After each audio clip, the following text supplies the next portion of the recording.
ધાંગધ્રા શહેરમાં સિડડા માતા મંદિર પાસે આવેલ તળાવલીમાં પાણીની અછતને કારણે આશરે 200થી વધુ માછલાઓ વલખા મારતી હોવાની ઘટના સામે આવી છે। આ અંગે ધાંગધ્રા નગરપાલિકાના પૂર્વ પ્રમુખ કુલદીપસિંહ ઝાલા તેમજ લાલજીભાઈ મેવાડા દ્વારા તાત્કાલિક જાણ કરવામાં આવી હતી। માહિતી મળતા જ wildlife rescue 2 Jayeshkumar Zala અને ઓમ ઝાલા પોતાની ટીમ સાથે ઘટનાસ્થળે દોડી ગયા હતા અને પરિસ્થિતિનું નિરીક્ષણ કર્યું હતું।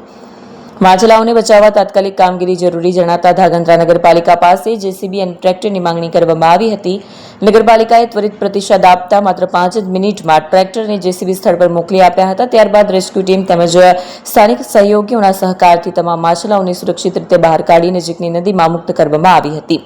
આ રેસ્ક્યુ કામગીરીમાં હકુભા જાડેજા, રાજભા જાડેજા, ભરતભાઈ વાલોદરા, રવિભાઈ પુરબિયા અને કેશાભાઈ સહિતના સેવાભાવી લોકોએ મહત્વપૂર્ણ સહકાર આપ્યો હતો। સમગ્ર કામગીરી સમયસર હાથ ધરાતા 200થી વધુ માછલાઓના જીવ બચાવવામાં સફળતા મળી હતી, જે પ્રશંસનીય કામગીરી ગણાઈ રહી છે।